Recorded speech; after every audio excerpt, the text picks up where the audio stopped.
Welcome to Housing Developments. I'm Jim Tobin. And I'm Paul Lopez. Hey, Paul. Good morning. Buenos dias. Yeah, it's good to see you. It's good Back to in the see you, studio. man. Yeah, it's interesting times here in Interesting DC. times. It is. Welcome to the Big Beautiful Podcast. We're gonna cover a lot of ground as always. But first, let's give out a shout out to our sponsor, LG Pro Builder. Let's build a good life together. Thanks for being on board, LG. Absolutely. Yeah. Okay, so we had some developments over the weekend for sure. Let's go back though last week, right? Because right now, all of DC, it's all about taxes and about tariffs. That's right. We saw tariffs really impact the Wells Fargo NAHB confidence index. That's right. Down 6 to 34. Yeah. Now, most of that came before the big downgrade, right? For China. Yeah, before the president walked back the Chinese tariffs, and we've gotten to some détente, I guess we'll say. I think there's still a 10% tariff. I think we kept something 10, in there. Yeah, 30, I think. But we backed away from that 145% tariff as we continue negotiations. But like you said, our respondents were well before that, so that's why we thought the HMI fell so far. Yeah. We'll see. Now we have to wait till June and see how that goes. But certainly good news on the trade front. First, we had the deal with Great Britain. Then we have the presumptive deal with China. Right. And now they're talking about more and more deals coming on. Because it's a 90-day walk back, that's right? So it's not a complete rollback, but at least it's something. It's something, right? The market's responded in kind. Huge, so a big run up. We also saw starts and permits coming out last week.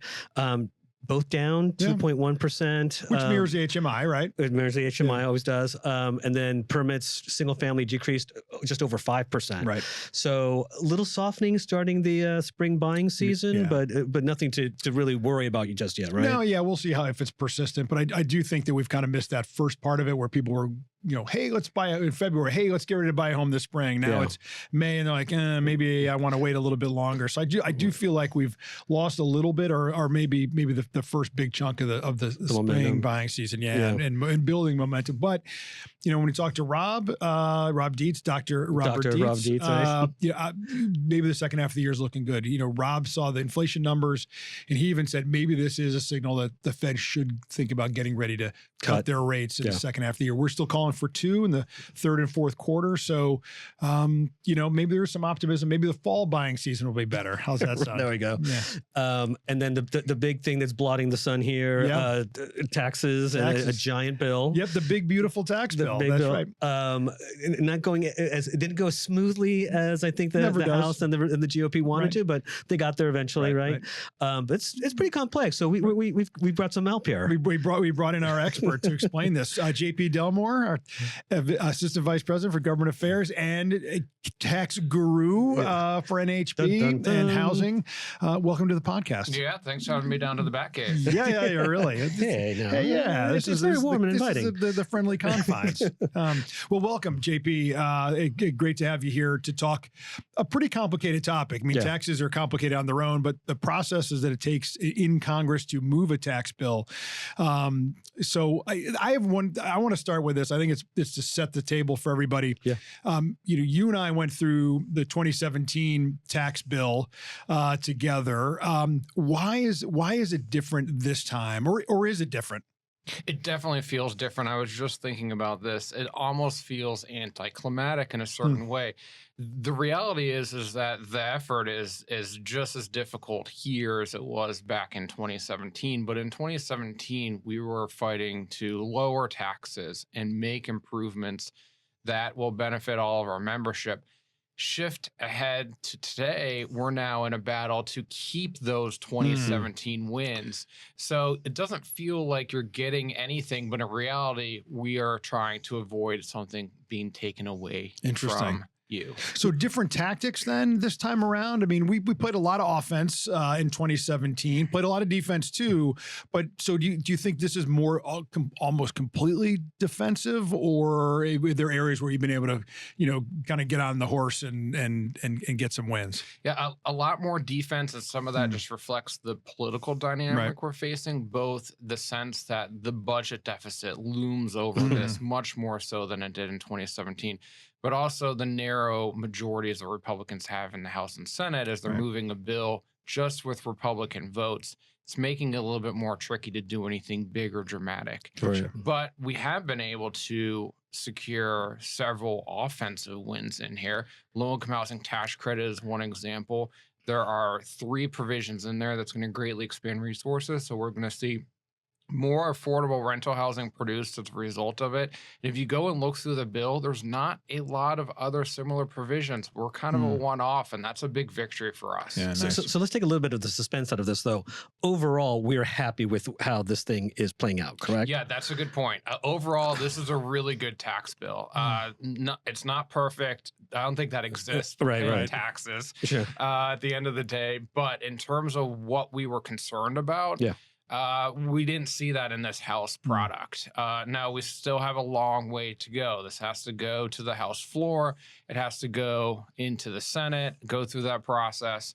So I'm not putting up the mission accomplished banner on the aircraft carrier, but this is a much better start than a lot of us expected to see. You started off mentioning some of our wins or some of the things you saw. So let's go over this. I think one of the bigger things that we've been talking about for a while is SALT, right? And that plays a huge, a critical issue for most of our builders. So there's business SALT and individual SALT, right? So can you walk through those two? Yeah, these are an area of opportunity and an area of concern. So individual SALT back in 2017, arguably the most controversial change was to cap SALT deductions for individuals. And those are state and local taxes. State and local taxes, yes. Thank you. And that $10,000 cap, it's $10,000 if you're singles, $10,000 if you're a couple. But in higher cost areas, that proved to just be a political bombshell. Members of Congress lost their election over it. And ever since 2017, it's been an off again, on again fight to lift that cap.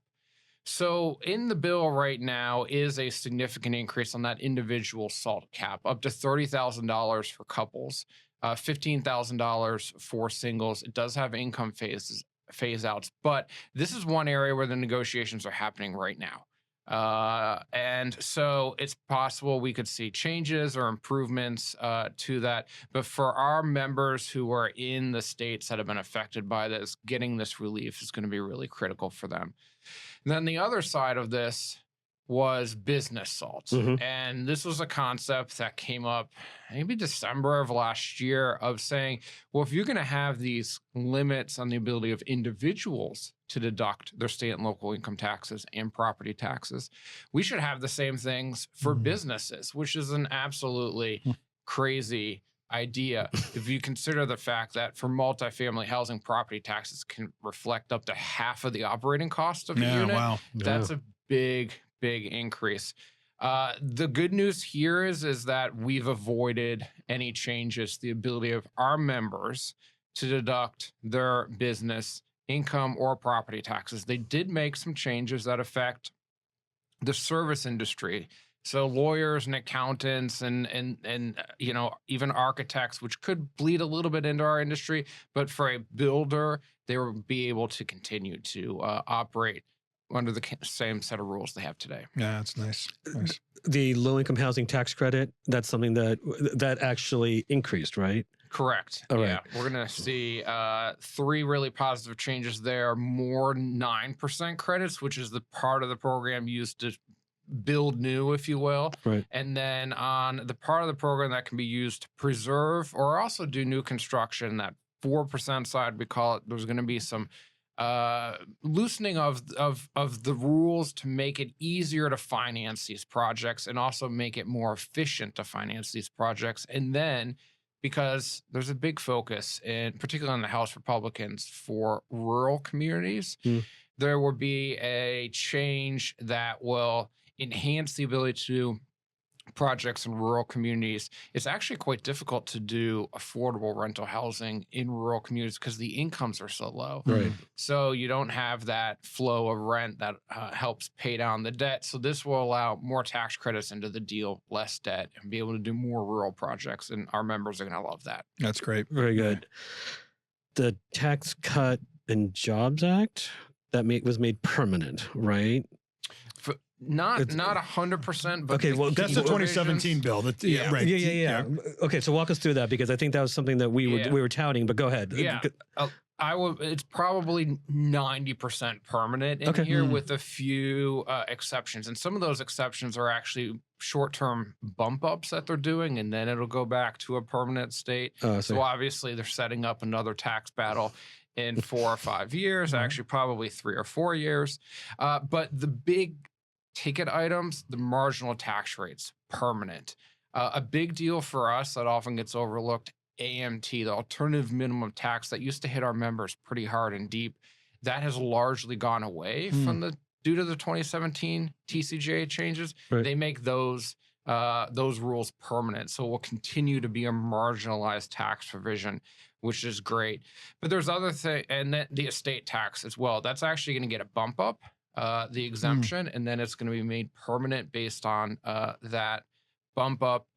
And then other provisions they've actually done really nice modifications to, and then made it permanent. The Section 199A deduction, it's a 20% deduction for pass-through businesses, something we really fought for back in 2017 to create parity between the corporate rate and the tax rate that pass-throughs face. That's going to go from 20% deduction to 23% deduction. Wow. So our members are actually get a little extra, a few extra bucks back in their pocket. That's nice. And JP, that between the 199A deduction versus the corporate rate, which is at 21%, permanent, right? I don't think a lot of people didn't realize that in the 2017 bill, the corporate rate was permanent. It was not on this kind of cycle of where it was going to expire like everything else. So in a lot of ways, the corporate rate was never really in play on this. Is that fair to say? I mean, there was a little bit of, there was some chatter. Oh, let's raise the corporate rate to pay for part of this. But was that ever realistic? It really wasn't. Okay. The congressional Republicans were not interested in raising taxes, and we actually saw that too when the president floated a trial balloon to raise the top individual rate. Congress quickly poo-pooed it? Yeah. I've always to be kind. That's a technical term, by the way. Poo-pooed for it, but is there 4 O's in poo-pooed? I mean, that was I think I've said this before. If there's one thing in Republicans' DNA, it's cutting taxes, not raising taxes. So it did seem that there would inevitably that would take care of things. Yeah, it really didn't take off. But you still have a top individual rate of 37%, which is the pass-through businesses pay on that individual size. So if you're really successful, you're at 37%. Your corporate competitor could be at 21%. This 199 deduction really levels the playing field with those new changes. That the top rate for a pass-through could be in the 28% range. Yeah, that's great. So much better than. And those are traditionally small businesses, right? Yep. More job incubators, things like that. So it makes perfect sense. You'd want to keep that incentive. That's right. And then so in line with that, the estate tax also goes up, right, to 15 million. Is that 15 correct? million, and then it will be indexed for inflation from there out. That I've come to realize over the years is a really important provision for our members. We have a lot of family-owned businesses with expensive assets, multifamily buildings, land.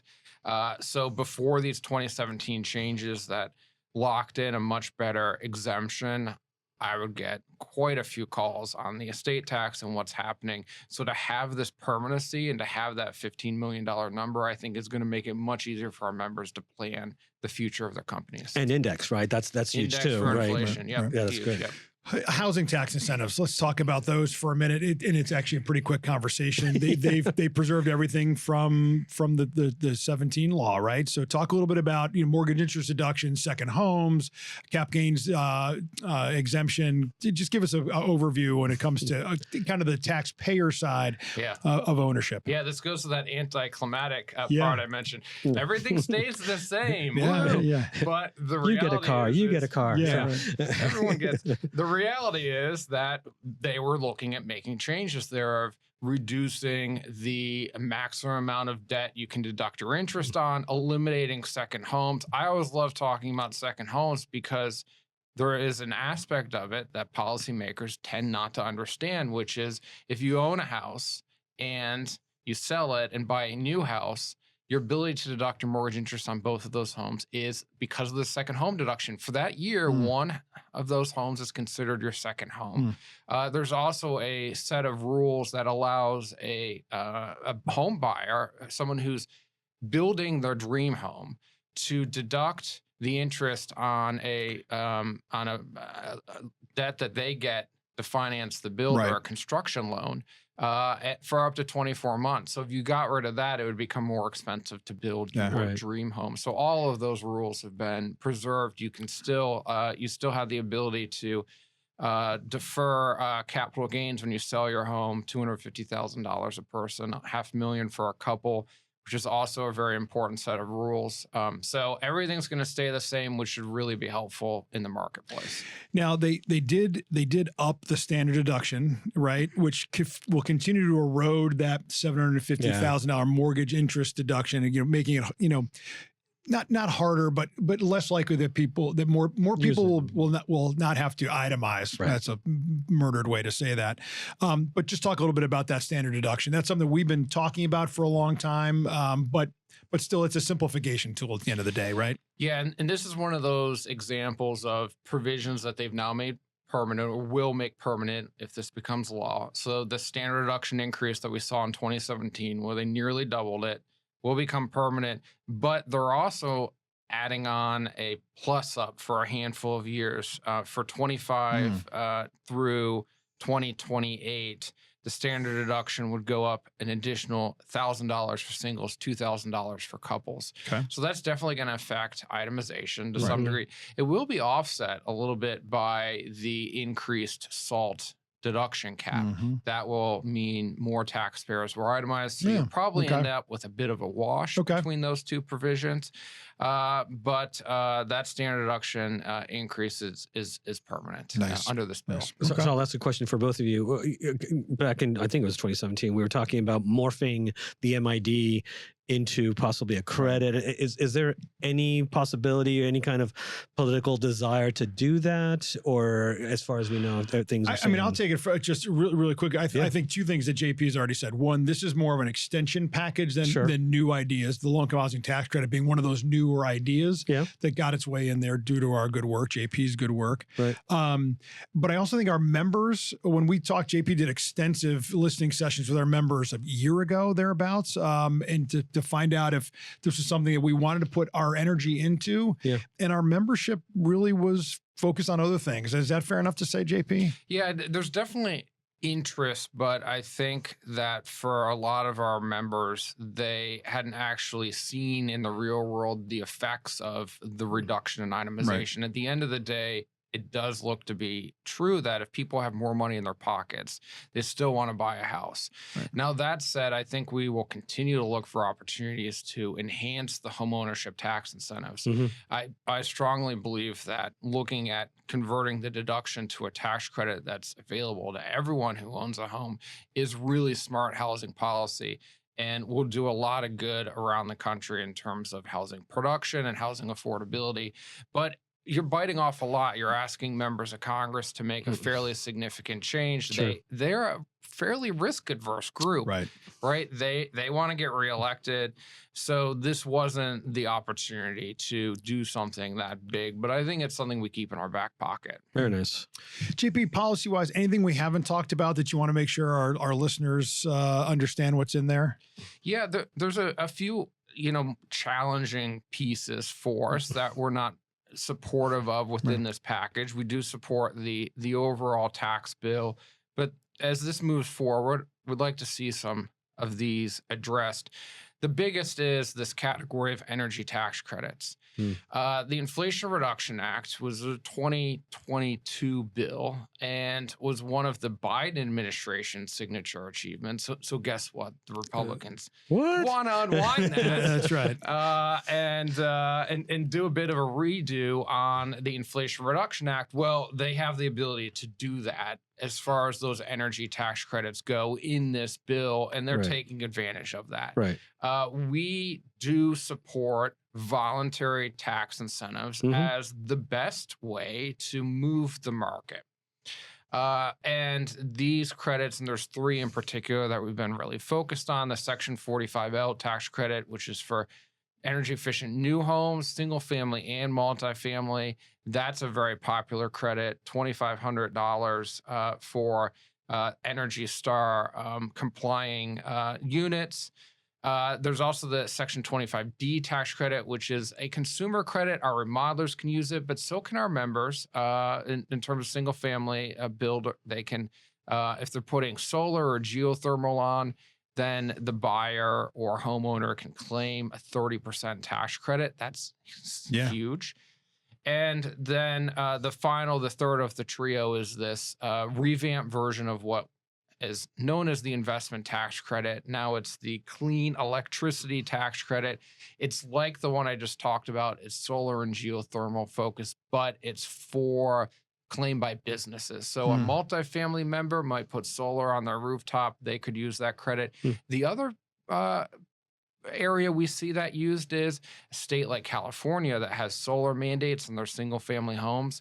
There are companies that will retain ownership of the panel, put the system on, and no cost to the home buyer. That helps reduce some of their high housing cost pressures on there. And then they basically lease back the power to the homeowner.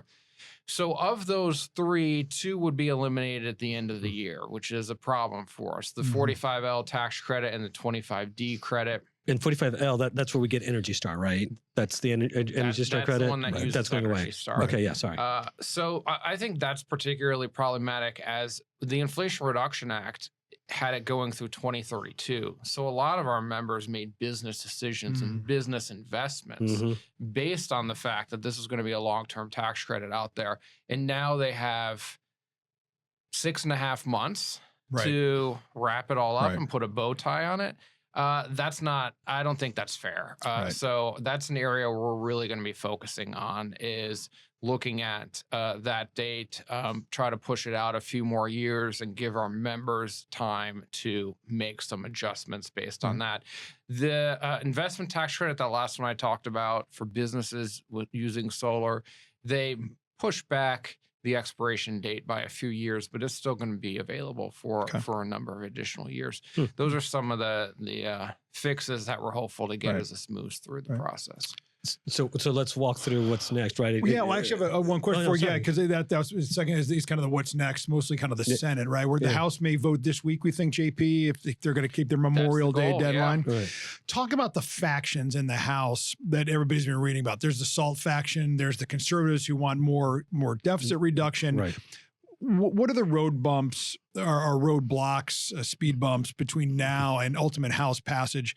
And then we can talk about the Senate. But talk about some of the factions. Yeah, this is much bigger than just a tax bill. The tax bill kind of dominates the biggest chunk of it. But 11 different congressional House committees were involved in drafting this bill. And it covers everything from border security to energy policy to Medicaid, Medicare, food stamps, and then taxes. So that's why it's the one big, beautiful bill. But it's also really challenging when you have something that is that broad, not to step on something that bothers a member of Congress. So that's the process they're navigating through right now. There's a segment of conservatives that want to see changes made to the bill for work requirements for Medicaid. They want to speed up those work requirements being implemented, and it sounds like they're going to get that. That same segment also would like to sunset the surviving energy tax credits, including that investment tax credit I was talking about a few years earlier than currently in the bill, which would be a bit of a challenge for us. But there's moderates who are pushing back on that because those tax credits have led to expansion of manufacturing and business to produce those solar panels. A lot of those in red states, right?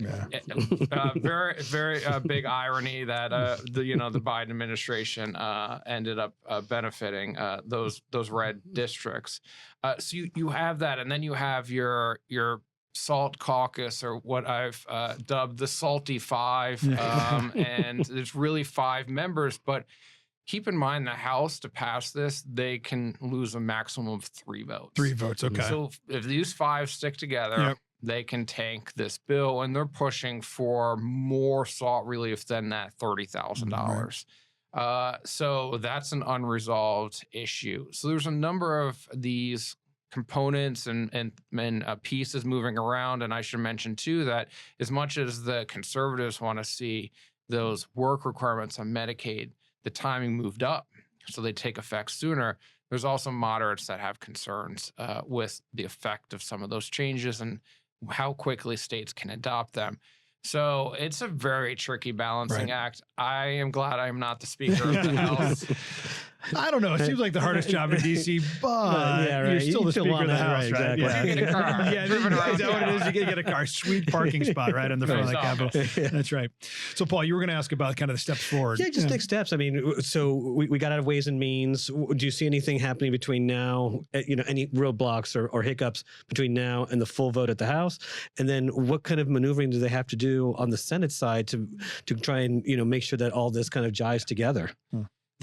The Speaker set a very ambitious timeline in the House, and he may actually meet it. And if he does, I think people are really going to look at him differently because he has pulled a rabbit out of his hat several occasions this year. So his goal is by Monday, by Memorial Day, let's have this passed. But we just talked about those unresolved issues, whether he can thread that needle or not. We're going to find out in the next couple of days. There is a process point, which at this point is now set to be at Wednesday at 1 o'clock in the morning. The final committee that determines any last minute changes is going to meet. And if that actually happens and everyone's on board with those changes, then it's going to set up a vote either at the end of the week or early into the weekend. Then we have a recess for Memorial Day, kick it back over to the Senate. The Senate has, it's actually not so much the Senate goals as it is the White House's goal and the Secretary of Treasury's goal. He wants a bill on the president's desk by the 4th of July. I think that gives him 4 weeks. Wow. And we are talking about the Senate here. I know, right? Yeah, this is, it's a little bit younger these days, but it's still the old man's club for the most part. And they don't like to work late. They don't like to work more than 3 days a week. So we're seeing if they can meet that timeline. But, we're hearing things like there may not be committee markups. They may just huddle internally amongst the Republicans, make some changes. There will be some changes. Sure. And then we'll figure out from there what process needs to occur to resolve the differences between the House and the Senate. But I will note, just in terms of the tax bill, there's been a tremendous amount of coordination between the House and the Senate. You can see that sprinkled throughout. There's a bunch of archaic Senate rules on what they can do when they're using this budgetary process. And the House has really tried to work those in to make this as smooth and efficient when it gets to the Senate as it can be. Right. So do you think, so the Senate has more room to operate because they have a bigger budget cap to move some pieces around, but you still have but they still have to get it back through the House. So game plan out. Does the Senate go a little bit bigger and then they negotiate with the House? You think the Senate stays in this House's wheelhouse? Did I ask that the right way? Yeah. You did. You did. The House's wheelhouse is, I think, I think normally when we go through these big bills, historically, we've always identified the Senate as a problem child. Right. It's really the House. They have that narrow majority and they have these fairly broad differences of perspectives on the House Republican side. So I don't know how much ability the Senate has to do anything really dramatic here, but they can make some changes. They do on the tax side have a little bit of additional fiscal room if they want to add some things, but the way they're going to do the math makes some of the House changes more expensive. That the SALT cap on the House actually raises money. When it goes to the Senate, it's going to cost money. So it's going to eat into that little bit of extra room they have. So we'll have to see how they navigate that process. But I really think that the House bill is going to largely be the nexus of whatever the final product is, and maybe 10% around the edges can be nibbled on. But that's why we're not putting up that mission accomplished banner. We have risk and perils. This moves through the process. we may have avoided possible changes to the second home deduction or carried interest or like-kind exchanges or any of these other provisions that we're watching out for. But we have to go through that same process again in the Senate.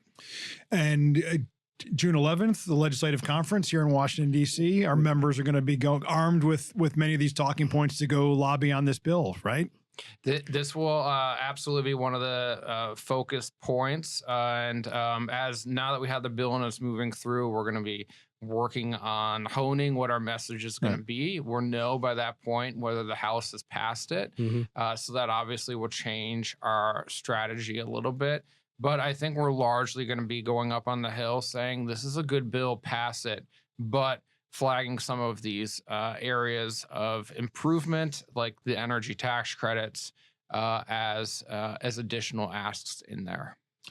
If you were betting with Paul's money, would you bet that they have the bill to the president's desk by the 4th of July? You asked my question. No way. All right, well, there we go. Do I get to keep Paul's money? If I no, you have to give his initial investment. You keep the profits. It's not JP, though. I'm going to ask you the same question because every time we have these things, I put both of you guys on the spot. So, okay, it sounds like an opportunity zone, which, by the way, would be extended and expanded in this bill, too. Do opportunity zones, is there going to be more? One of the things you've always talked about is can we get more of the opportunity zone activity into housing? Do you think they've made changes that will allow more of that investment?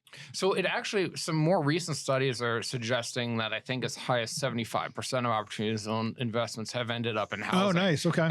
At least in some zones, it's become a very popular investment tool, which makes sense when you think about how they function.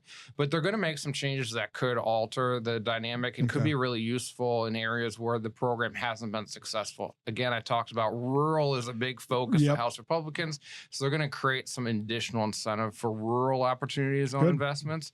And then one of the barriers of entry for us normal folk into opportunity zones is you need to bring capital gains to the table. That's what you can invest.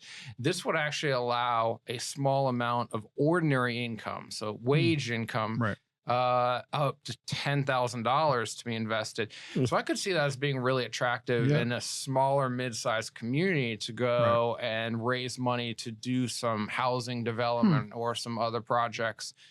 So we'll see how that works its way through the Congress. There's also been a new phase of redesignating opportunity zones. Those census tracts were done in 2017, 2018. So they will do those again. So we'll also see some new and interesting areas, I'm sure. Oh, that's a good one too. Okay, stop avoiding the question. Yeah, let's stop avoiding the question. 4th of July, Paul's money. You keep the proceeds. Paul gets his nut back. When I think back at the beginning of the year, especially when we went into the builder show and we're talking about timelines, and I kind of laughed all this up, but I laughed off the ability of them even to meet the Memorial Day timeline. And here we are where they actually could. Maybe.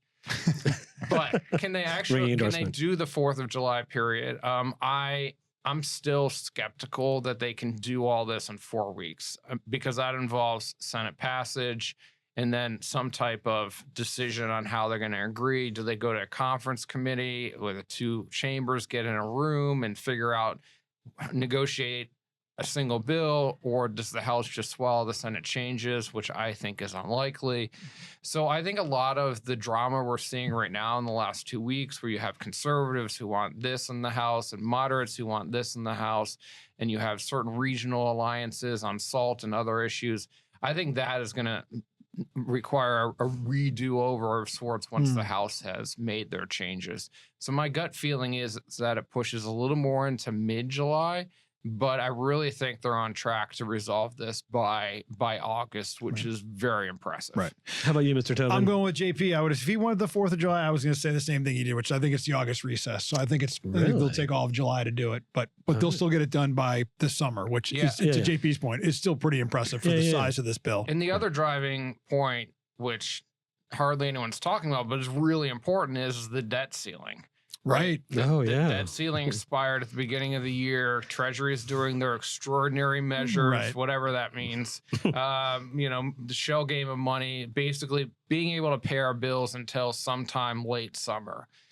So this bill, this one big, beautiful, includes an increase in the debt limit. The House, $4 trillion. So that's the mechanism to deal with that. No one wants to see us default on our debts. Right. So that kind of puts on an artificial, that's the real drop dead date of whenever Treasury says X date. It's got to be the X date. Right. Which, my guess is will be conveniently timed to match the start of the August recess. Shocker. That's right. Yeah. That's right. All right. All right. You want to do another plug for LegCon? Yeah. LegCon. June 11th? June 11th. We could be there in the middle of the spring leadership meeting. Yep.